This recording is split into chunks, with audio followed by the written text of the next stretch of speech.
aking authentic bag that it's slightly faded gold. So, karaniwan, pati sa Gucci hardware ng Marmont, same situation. So, kapag masyado siyang ginto or masyado siyang matingkad na gold, most probably it is a counterfeit, okay, or it's a fake. Pero kapag faded gold siya, yun yung sign that it is an authentic bag. So, next thing, one thing I noticed, disclaimer lang po, I'm not sure if this is this applies to all fake bags, but I've seen a few bloggers who mentioned this as well. So it's might as well I mention it too. So dito sa handles niya, from the authentic bag, this on my left, ang kanyang buttons nasa right side. Yung fake bag, yung kanyang buttons or yung pag-adjust niya na buttons nasa left. So, magkakaliwas sila ng direction. And this is also another scenario na nakita ko nga sa ibang vloggers, luxury bags na vloggers, na nakikita rin nila from fake versus real Chanel Le Boy. So, I'm just not sure if that is the case for all fake bags, but it's one thing that you should, I guess, you should also consider. This is the most obvious sign or detail that you should take a look at. Kasi dito sa teka lang, baba ko lang sila. So dito sa fake bag, the red fake bag, you'll see yung hardware niya, kita, 'di ba? Ito yung ano niya, yung fold, ito siya, yung flap niya. So pag binaliktad mo, kita mo yung gold hardware niya, nakausli. So, compare dito sa ating authentic bag, hindi kita sa ilalim or under the flap yung gold hardware niya. So, ito yung pinaka-obvious difference na makikita natin or pwede nyong makita when you inspect a fake or a real Le Boy Chanel. Okay, so ito pa. Another thing that you should look at is the Chanel engraved on the side. Okay, kasi sa fake bag, you'll notice yung font niya, yung pagka-engrave niya, maninipis yung font ng letters na Chanel. While dito sa authentic bag, you'll see yung engrave niya, mas makakapal yung font o yung letters ng Chanel. So, side by side, if you look at it, obvious na mas makapal talaga yung pagkaka-engrave dito sa authentic versus dito sa fake. Okay, so, halos lahat ngayon ng fake bags ng Chanel lumalabas with an authenticity card din. So, the one on my right is the fake authenticity card, and the one on my left is the authentic one. So, this is scary. So, scary siya because it really looks the same. If you don't have an authentic card sa inyo or on hand, you won't notice the differences between the two.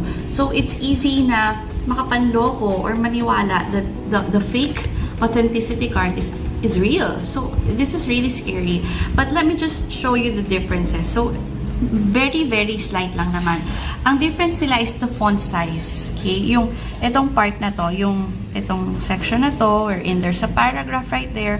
So, makikita nyo na meron lang slight difference in the font size. So, but you know, if you don't have anything na authentic na authenticity card from Chanel, you wouldn't really notice it. On the back, it's the same. So, ang difference lang nila, gayang-gaya kasi talaga yung per word eh. So, there are no wrong spelling or anything or faults like that. So, yung difference lang talaga sa font size, yung pwede nyong ma-spot. Unfortunately, guys, that's all I have for you right now. Like I said, they look really the same.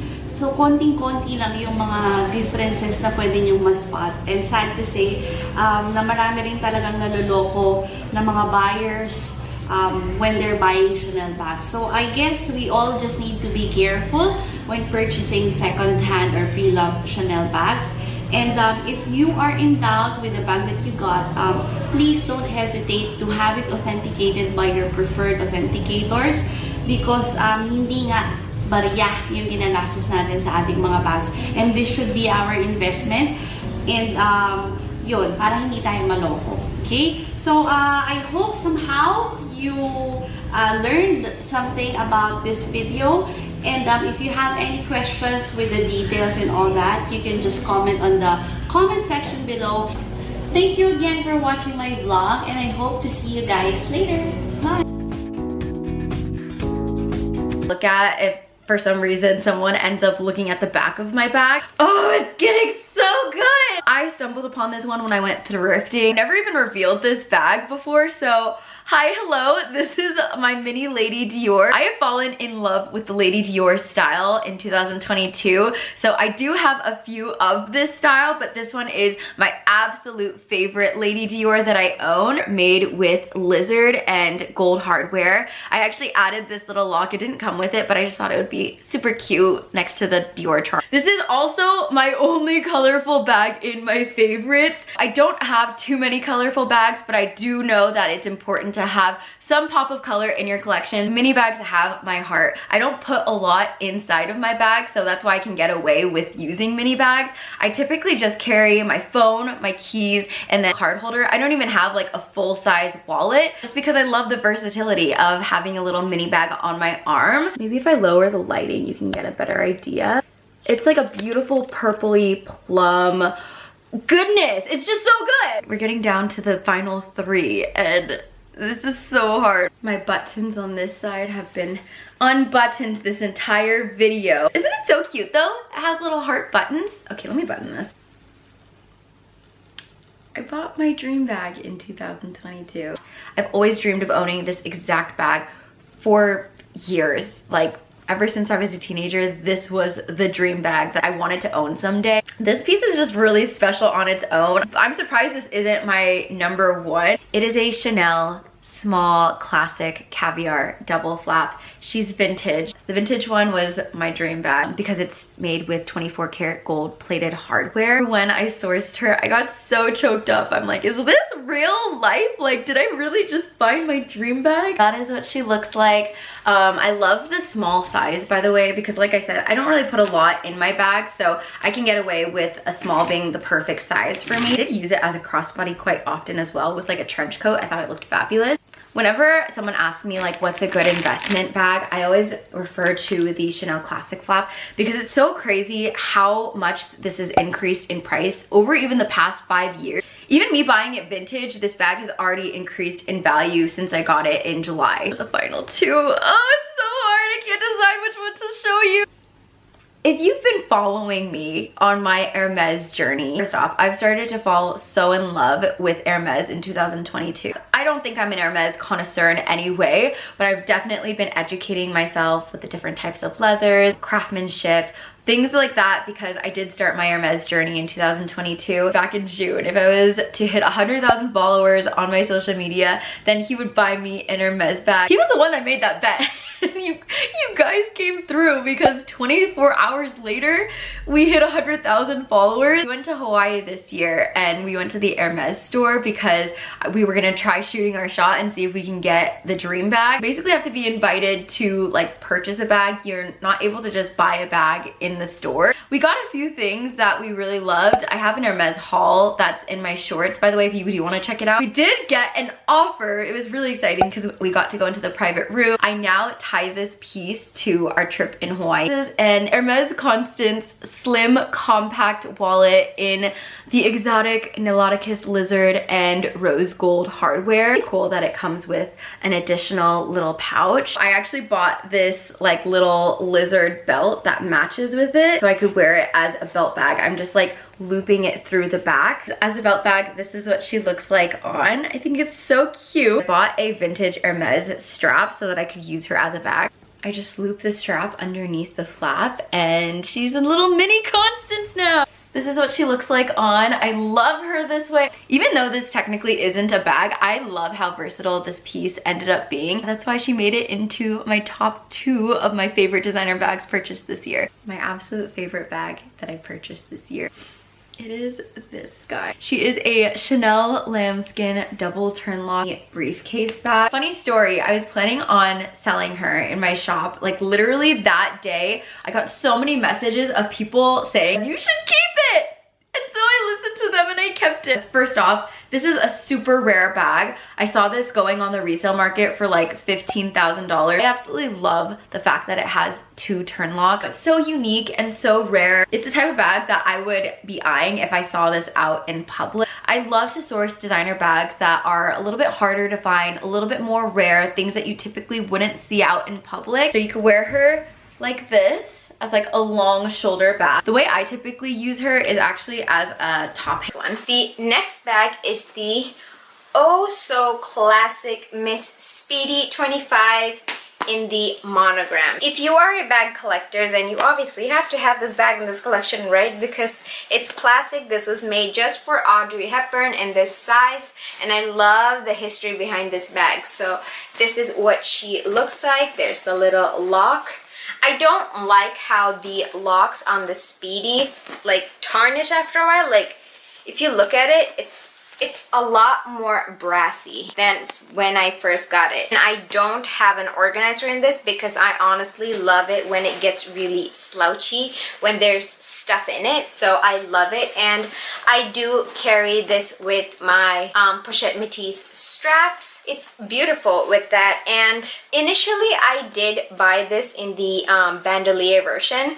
So with that, I don't like it when all the 3 pieces are hooked together. Like it's too long for me, even on the shortest adjustment of all 3. So the fact that I wouldn't be able to use that one strap, and with me using the bag and the straps on it being patinaed and that one strap not being patinaed, I don't know, it just drove me a little wild. So I returned it and got this one instead. You guys, I'm so OCD when it comes to like little things like that. Like it just bothers me. I can't do it. So that's why I figured this is absolutely classic. I was gonna get this anyway. It was just a matter of whether I wanted the bandolier version as well. And no. So I just decided to stick with this beauty right here, and she is perfect. And the handles on it are perfect. There's like no marks or anything. And I love how the newer versions have this little puffed out detail. I think this bag is made in the USA. This is one of my favorite bags. Although I have to say that I don't reach for her now, seeing as how I have the baby. It's hard to like carry a handheld bag, so this is taking a little break for now, but I will take her out very, very soon. So this is my little Speedy 25. The next bag is one of my favorite bags ever, and it's one of the most underrated bags of Louis Vuitton, and it's this gorgeous, gorgeous Montaigne BB. I am absolutely obsessed with this bag, you guys. I love her so much, and she was actually a souvenir from our family Barcelona trip. And she's made in Spain as well, so that makes it a little extra special. And I absolutely love this bag. I'm surprised that more people don't have it. And this also comes in the empreinte version, which I totally love. And the structure is actually completely different when it comes to the empreinte, because the interior zip pocket actually goes around down to like here, so you can open it way more. So I really want to add that to my collection as well, but I feel like they're slowly discontinuing it because they don't have as many colors on it. I think it just comes in that navy and red, the Moulin Rouge color, and that's almost always sold out as well. And it's also very expensive. So I've been debating getting that or not. Maybe whenever I go to Europe next, I'll see if it's available, because that's how much I love this bag. I think it's amazing and so handy. My only gripe about this bag is the straps is not adjustable. As you can see, it's just one long strap, and it does end up, I'm only 5'1", so it is a little bit too long for my liking. So this is what it looks like. Since this is like more of like their premium priced bags, like even for canvas, it's very well made, and you can see that it has an option to like lock the zipper right there. I don't know where the lock is. Let me grab it. Let me see if it's in here.